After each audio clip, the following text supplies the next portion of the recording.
मैं शादी करने से बहुत घबराती थी। शादी के नाम से मुझे बहुत डर लगता था और मेरा पूरा जिस्म काँपने लगता, क्योंकि मेरी जिस सहेली की भी शादी होती, वो मुझे बताती कि पहली रात बहुत दर्द होता है। इतना दर्द के बर्दाश्त नहीं होता, बस उसी वजह से मुझे शादी के नाम से ही डर लगता था। लेकिन फिर भी आखिरकार शादी तो करनी ही थी। जिस दिन मेरी पहली रात थी, मैं बेड पर बैठी था, थर काँप रही थी। जब शौहर कमरे में दाखिल हुए तो मुझे देखकर कहने लगे कि तुम इस तरह काँप क्यों रही हो? तुम्हारी तबीयत तो ठीक है। मैंने कहा मुझे बहुत डर होगा। जब उसको सब कुछ करेंगे। मेरी ये बात सुनकर शौहर थोड़ा सामस्कराए और अलमारी खोलकर मुझे 2 गोलियाँ पकड़ा दी और कहा कि पानी के साथ खा लो, दर्द नहीं होगा। वो गोलियाँ खाते ही मैं पसीने से शराबूर हो गए और मेरा जिस्म एकदम गरम होने लगा। तब शौहर ने मेरी पोज़ीशन सेट की और आराम-आराम से पूरी रात में शादी नहीं करना चाहते थे, लेकिन मेरी इनकार करने पर भी मेरी शादी करवा दी गई थी। शादी की रात में अपने कमरे में बैठी भी इंतहा शर्म रही थी। हालाँकि आज मेरी शादी की पहली रात थी और इस रात हर लड़की बहुत अरमान और ख्वाब सजाकर अपने शौहर के घर आती है। नई ज़िंदगी में कदम रखती है और खुशियों का इंतज़ार करती है, लेकिन मैं उस कदर परेशानी का शिकार थी कि शौहर के कमरे में आने का सोचकर ही मेरा दिल बुरी तरह से धड़क रहा था। बदहवासी की वजह से मेरे हाथ-पाँव ठंडे हो चुके थे कि एकदम से कमरे का दरवाज़ा खुला और मेरे शौहर कमरे में आया। उसे देखकर मेरी आँखों से टप-टप आँसू बहने लगे और जैसे ही मेरा शौहर मेरे करीब आया था, मेरा पूरा जिस्म काँपने लगा। फिर वो मेरे पास सकर बैठ गया और मेरा हाथ पकड़कर कुछ देर तक मेरी खूबसूरत जिस्म और चेहरे की तरफ बड़ी मोहब्बत से देखने लगा। फिर जैसे ही उसने अपने हाथ मेरे जिस्म पर लगाया, तो मुझे उतना ठंडा पाकर कहने लगा, "क्या बात है? तुम इतनी ज़्यादा नरोज़ क्यों हो?"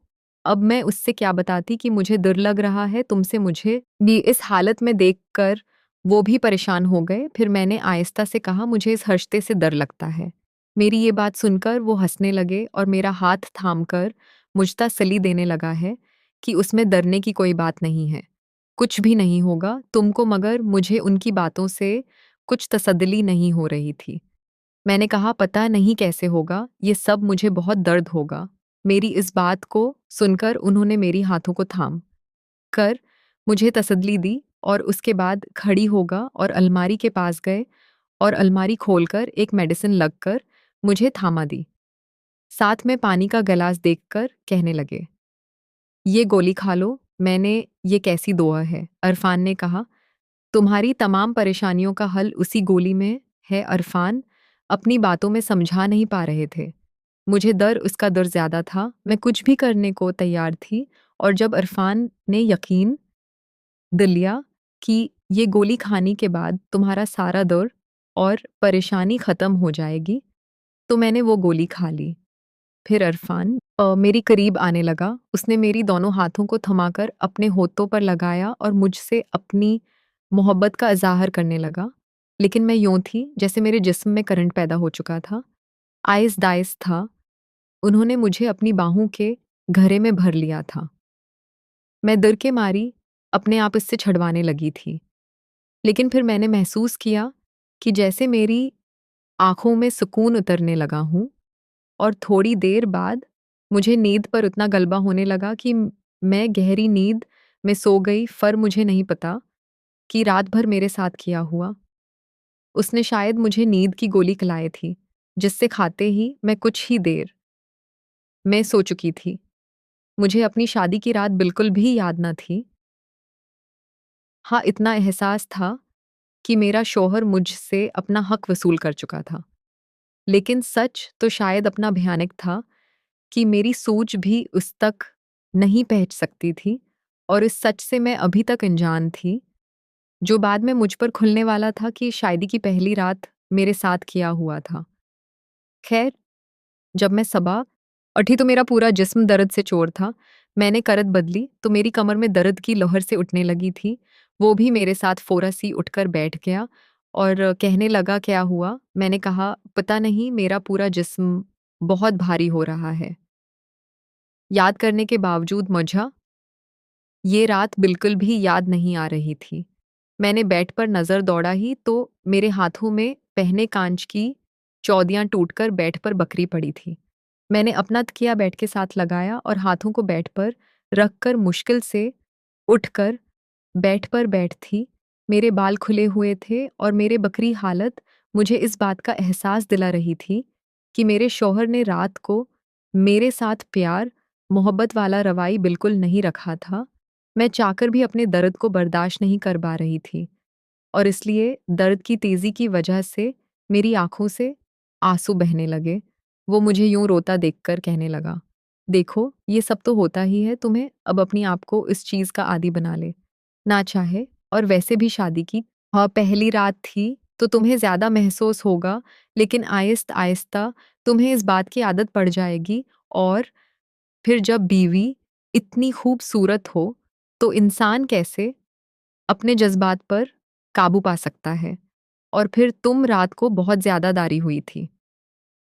मुझे लगा अगर मैंने तुम्हें मेडिसिन न दी, तो तुम मुझे अपने करीब भी नहीं आने दोगी और मैं अपने ये रात बर्बाद नहीं करना चाहता था।